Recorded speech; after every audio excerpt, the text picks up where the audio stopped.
Hi, this is Gail DeLuca, and today I'm going to show you how to make this lovely embellished peyote stitch bracelet.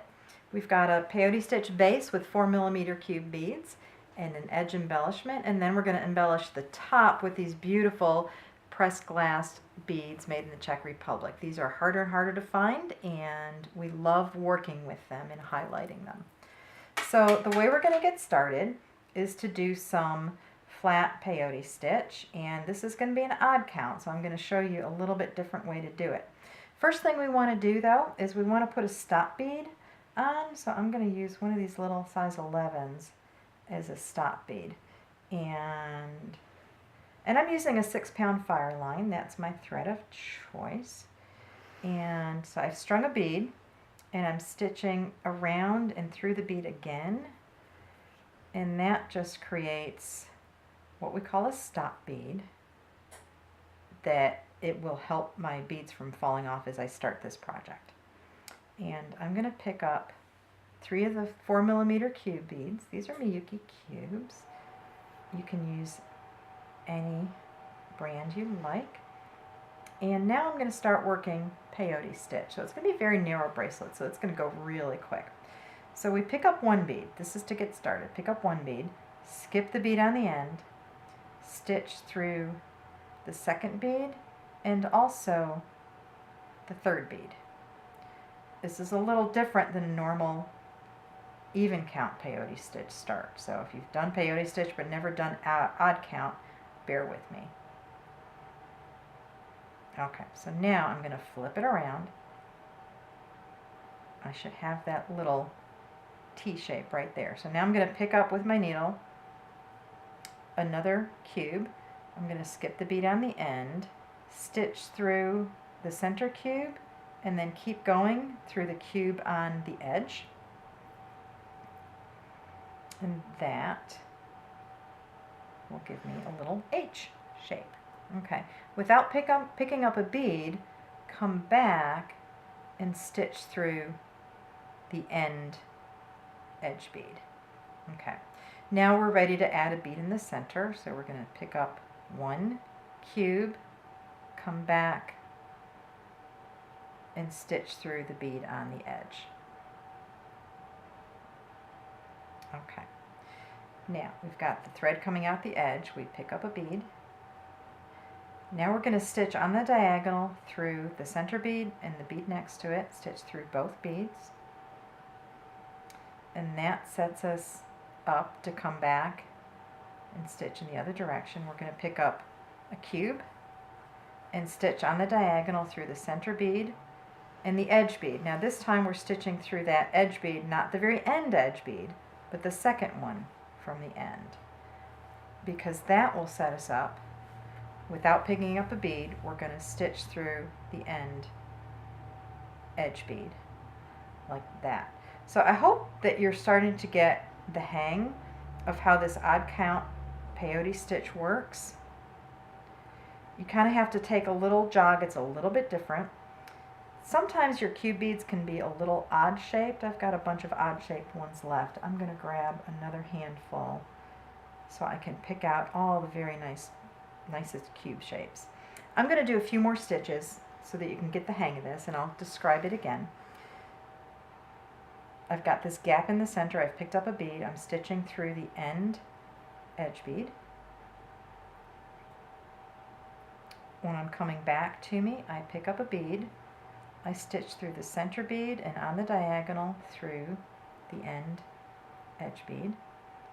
Stitching away from me, I'm picking up a bead, stitching through the center bead and the edge bead second in from the end, and that sets me up to take a stitch without picking up a bead to come back through that end edge bead. So you start to see how this is starting to form this 3-bead peyote stitch bracelet. Well, through the magic of the Easy Bake Oven, I have one that it's got a lot going on here. So on this end, once you have the length you want, we're going to start to embellish the edges. So I'm going to show you how this is done by working from this end. I've got my pile of size 11 seed beads, and this is a mix.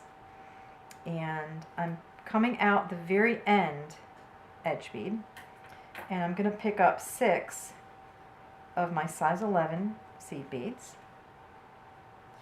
and I'm going to come through. I'm going to not come into the second bead next door, I'm going to come into the third bead and stitch forward. Now I'm going to stitch back up through that bead that I didn't stitch through, coming in the other direction and out the edge, and see how that thread just kind of sits right down in between and it hides. That's what we're looking for. Now I'm coming out in between the 2 beads that our beads are attaching to. I'm going to pick up another 6 beads, 1, 2, 3, 4, 5, 6, and I'm going to skip this next bead and go through this one here, and we're going to do the same thing. I'm pulling through, and then now I'm going to stitch back toward me through that center bead, and I'm moving my loop. I'm moving my loop down so that my needle comes over that loop, so that all my little loops are going to be overlapping in the same direction. So we're going to pick up another 6 beads, and there we go. Go to the next empty one, come back up through the bead that's in between, and it's a little work to make sure you don't go through any of the existing beads, and to make sure that the needle goes over those existing loops, like so. And that's how you create that nice scalloped edge. So what you're going to do is you're going to continue that all along one edge of the bracelet and then back along the other edge of the bracelet, so that both sides look like this. Okay. So now we get to embellish the top part. So to do the top part, this is where we get to play. I'm going to put these cubes out of my way. This is where we get to play with the fun Czech glass beads. And I've also got some bits of silver beads here. My cameraman is jumping and shouting and screaming because she's so excited that we finally get to work with the Czech beads. And I want to play with the fun part. Okay, this one's a little big for what we want, so I'm going to set that one aside. But I like these kind of funky ones here. And I've not pre-planned this part for the video, so I'm just grabbing little handfuls. I don't want the red ones. Okay, so we're just going to start with maybe a smaller bead on the edge and another smaller bead and maybe one of these nice funky drops and another smaller bead, like so, until you get enough that's going to loop over. And all I'm doing, I'm coming out here, I'm going to stitch through here on the diagonal. Hope you can see that.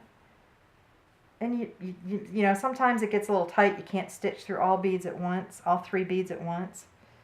But I'm creating a little loop, and I'm going to stitch one more time to keep on that diagonal to set myself up for making the next loop. So now I'm going to pick up a couple of beads, that one and that one, and maybe one of these and one of those. And all the loops don't have to be the same size. So now I'm going to come here. I'm coming out this one already. This one's been used up. I'm going to come into the next one that I haven't used with the Czech glass step here. I want to make sure not, okay, that's not tangled. That's good. There we go. And stitching on the diagonal. And that's a second loop.